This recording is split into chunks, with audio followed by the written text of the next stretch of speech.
বিরতির পর স্বাগত। কোটি কোটি ভক্ত প্রয়াগরাজের মহাকুম্ভে আস্থার ডুব দিতে যাচ্ছেন, কিন্তু প্রয়াগরাজের গঙ্গার জল কতটা উপযুক্ত সে কথা কখনো ভেবেছেন?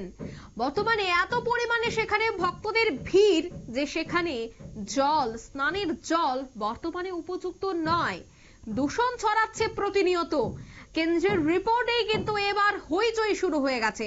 যোগী সরকারকেও তলব করেছে পরিবেশ আদালত। তবে সে বিষয়ে মুহূর্তে প্রয়াগরাজ থেকে কি আপডেট রয়েছে বিস্তারিত জানবো। টেলিফোন লাইনে যুক্ত হয়ে গেছে সুমন্ত ব্যানার্জি। সুমন্ত, কি জানতে পারছো?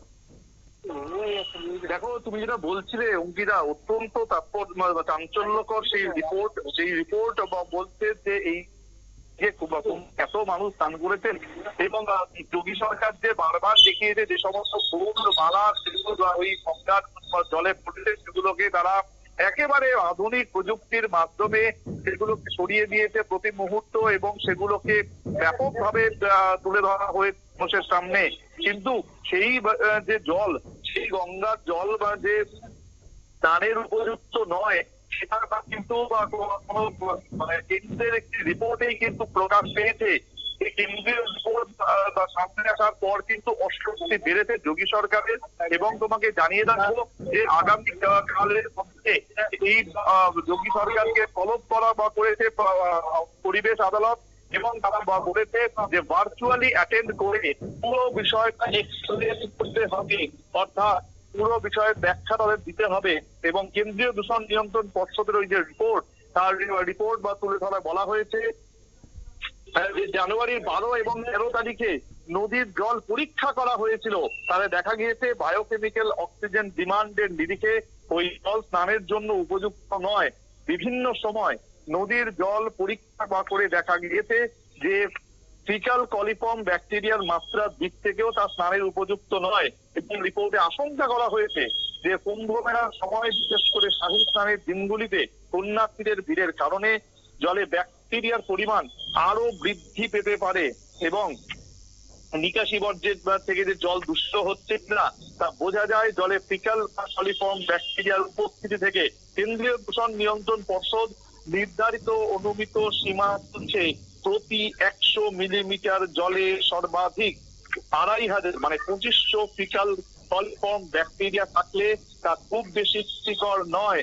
তবে প্রয়াগরাজের জলে কি পরিমাণে ফিকাল কলিফর্ম পাওয়া গিয়েছে তা কিন্তু এখনো প্রকাশ্যে আসেনি।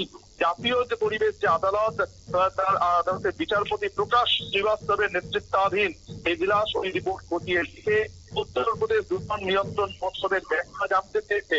বিচারপতি শ্রীবাস্তব অতীতে আমরা জানি যে অত্যন্ত গুরুত্বপূর্ণ কিছু দায়িত্ব পালন করেছেন। তিনি কলকাতা হাইকোর্টের বিচারপতি হিসেবেও দায়িত্বে ছিলেন এবং নদীতে দূষণের মাত্রা কমাতে উত্তরপ্রদেশ দূষণ নিয়ন্ত্রণ পর্ষদ কি পদক্ষেপ করতে তা জানতে চায় পরিবেশ আদালত। এবং বুধবারই মানে অর্থাৎ আগামীকাল ভার্চুয়ালি বা তাদের অ্যাটেন্ড করতে বা বলা হয়েছে আদালতের এই নির্দেশ। এবং উত্তরপ্রদেশ প্রশাসনকে আগেও একটি বিস্তারিত রিপোর্ট জমা দিতে বলেছিল পরিবেশ আদালত। তবে সে রাজ্যের যে দূষণ নিয়ন্ত্রণ পর্ষদ তা কেবল জলের নমুনা পরীক্ষার রিপোর্টটি আদালতে জমা করেছে এবং রাজ্যের দূষণ নিয়ন্ত্রণ পর্ষদকে একটি বিস্তারিত রিপোর্ট জমা দেওয়ার জন্য নির্দেশ দিয়েছে আদালত। এবং এই বিষয়টি সামনে আসার পর থেকেই কিন্তু এখন যাবতীয় যা সমস্যা, এখন সব থেকে বড় ব্যাপার বহু মানুষ আজকে প্রায় 55 কোটি মানুষ সেখানে কিন্তু কুম্ভ স্নান করে ফেলেছেন এবং কুম্ভ স্নান করার পর তারা কিন্তু প্রত্যেকেই নিজের যে সোশ্যাল মিডিয়া হ্যান্ডেল সেখানে বড় বড় পোস্ট করেছেন যে কুম্ভের জলে স্নান করলাম। এরা আলাদাই নিশ্চিতভাবে মানুষের ধর্মীয় ভাবাবেগকে আমরা আঘাত করতে চাই না, কিন্তু এই ধর্মীয় ভাবাবেগকে বাদ দিয়ে যদি স্বাস্থ্যের কথা বলা হয়, যদি দূষণের কথা বলা হয়, সেদিক থেকে যে মানুষের শরীরে আজকে কোন কোন রোগ দানা বাঁধলো সেটাই কিন্তু এখন বড় প্রশ্নের মুখে।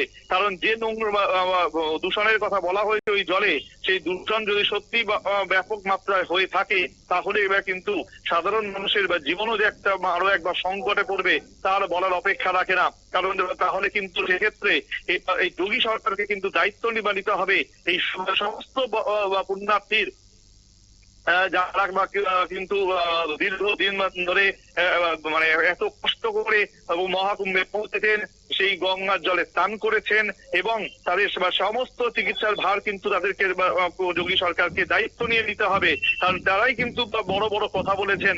এতদিন এত মানুষের মৃত্যু হয়েছে, বড় বলা হচ্ছে যে নেগেটিভ নিউজ নাকি ছড়ানো হচ্ছে, তারপরেও আজকে আজকে তো যে রিপোর্ট সামনে এলো সেটা তো আর কোনো লোকাল নিউজ চ্যানেল তৈরি করে দেয়নি, সেই খবর তো কোনো বিরোধীরা তৈরি করে দেয়নি, সেটা তৈরি করেছে কিন্তু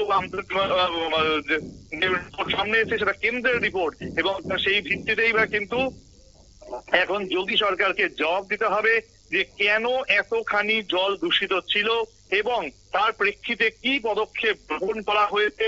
গোটা বিষয়টি কিন্তু আগামীকাল ভার্চুয়াল মাধ্যমে উপস্থিত থেকে উত্তরপ্রদেশের প্রশাসনকে জবাবদিহি করতে হবে।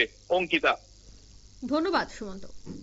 অর্থাৎ এই মুহূর্তে কিন্তু একটা রিপোর্ট বেরিয়েছে কেন্দ্রের, আর এই রিপোর্টে কিন্তু রীতিমতো চাঞ্চল্য, কারণ পরিবেশ এই মুহূর্তে বিশেষ করে যে জলে স্নান করা হচ্ছে ত্রিবেণী সঙ্গম, যেখানে বহু ভক্তরা ভিড় জমাচ্ছেন, কোটি কোটি মানুষ সেখানে স্নান করতে গেছেন, সেই জল বর্তমানে দূষিত হয়েছে। সেই জল বর্তমানে দূষিত হওয়ার কারণে এই মুহূর্তে কিন্তু পরিবেশ মন্ত্রকরা, পরিবেশবিদরা তারা এই বিষয়টা নিয়ে এবার চিন্তিত। যাই হোক, এবার উত্তরপ্রদেশ প্রশাসনকে তলব করা হয়েছে। এবার দেখার বিষয় এই রিপোর্টের পর উত্তরপ্রদেশ প্রশাসনের থেকে কি প্রতিক্রিয়া উঠে আসে। নিয়ে নিচ্ছে এই মুহূর্তে ছোট্ট একটি বিজ্ঞাপন বিরতি।